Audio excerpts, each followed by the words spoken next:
I wanted to post this video here today because we are officially halfway through the year 2023. I can't believe that the first half of the year is already done. It feels like it's flown by so quickly. And while lots of people spend the month of December reviewing how their year went, celebrating successes, and setting new goals for the upcoming year, I think that the halfway point of the year is a great opportunity for a mini check-in. For many of us, we've already made great progress toward our goals and priorities in the first 6 months of the year, but there are also areas where we might have fallen off track or lost focus.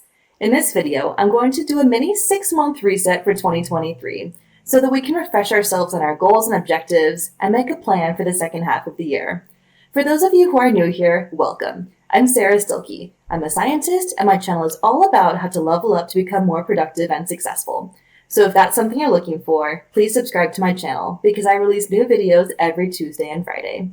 The first thing we're going to do is take a full inventory of how our goals are going so far in 2023 and write down where we've succeeded and where we've fallen short. This exercise can be both depressing and motivating at the same time, but by getting clear on what has actually happened during these last 6 months, we'll be better equipped to get the results we want. Think about all the areas of your life where you set goals for yourself, and be sure to recognize your successes along with your shortcomings. I'll use myself as an example. In the first 6 months of 2023, I've actually done really well professionally and financially. So far, I've exceeded all my sales goals this year, and I'm in a good flow with my daily work routine. I've also recently moved to a new, less expensive apartment, and have been cooking at home more often, so I've been able to save more money, and so I'm feeling a bit more comfortable financially. I've also been fortunate to travel a ton so far this year. I was really lucky that my company had a big sales meeting in Barcelona earlier this year, so I took advantage of that work trip to spend an extra week exploring Eastern Europe by myself, and I recently returned from celebrating my birthday in Panama. As far as a few things that didn't go so great, I've definitely not been exercising as much as I would like, and I don't feel like I have a good workout routine right now. I also haven't been socializing and spending as much time with friends as I'd like, which was one thing I wanted to focus on this year. Next, I want you to take some time to really feel gratitude for all the accomplishments you've made over the last 6 months. It's so easy to focus on our shortcomings and forget to celebrate our exceptional awesomeness. Did you run your first marathon in the last 6 months? Incredible! Did you start a habit of walking outside for 20 minutes every day? Amazing! You're not comparing your accomplishments to anybody else's. If it's an accomplishment that makes you better than the person you were yesterday, it deserves to be celebrated. Perhaps you got married or got divorced, started a new job, or quit a toxic job, got a promotion, graduated from college, lost 10 pounds, read more books, called your parents more often, or started a new business. Whatever it is, really congratulate yourself on your accomplishments because you made them happen. Now, we're going to focus on using the next 6 months as an opportunity to improve on some of the shortcomings from the first half of the year. The good news is there is still so much time to reach all of your goals for 2023. The first thing to do is to take a close look at a goal or habit you haven't yet achieved, and take a closer look at why exactly this new habit or goal failed or fell off track. Was it because you forgot about setting the goal, or got too busy to implement the new activities in your routine? Or maybe you started implementing your new habit very hardcore for a few weeks, and then became overwhelmed and stopped. Whatever the reason, have grace with yourself, and try not to beat yourself up over it. Life happens, and change can be uncomfortable. It can also be super uncomfortable to look at a setback in life and analyze what exactly happened.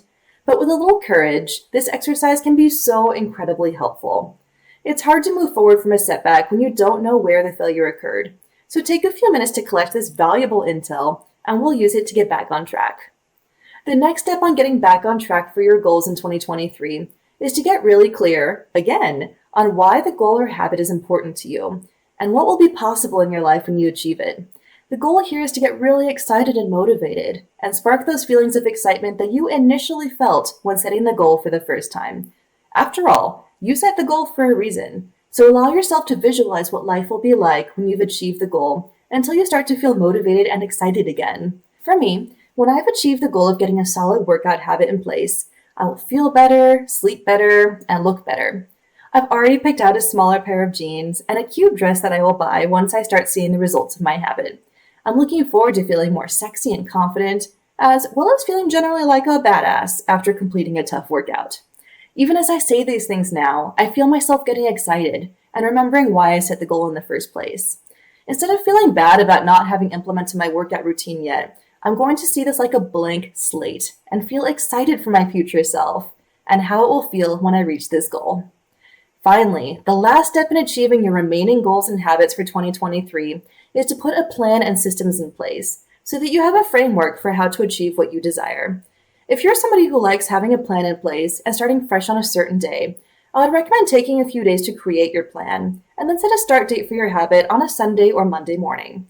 Once you have planned a start date, put things in place to make it easy to do the actions associated with your new habit. For example, I'm going to open my calendar right now and sign up for 3 fitness classes this week. It definitely helps to have the workout scheduled and in my calendar like any other meeting.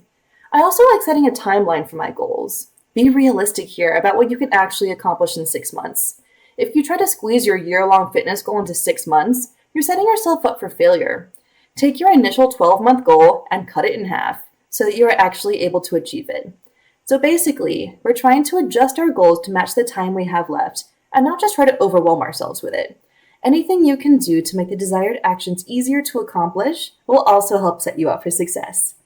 I hope you're all as excited as I am for the chance to reset, reflect, and reassess your goals. Think of this as a chance to start fresh at the halfway point of 2023 so that you can enjoy moving forward with that great feeling of a fresh start and renewed motivation. If you've made it to the end of this video, thank you so much for watching. I really appreciate it. You could also take a moment to subscribe to my channel. That would be really helpful in producing more content like this. Thanks again for watching, and I'll see you in the next video.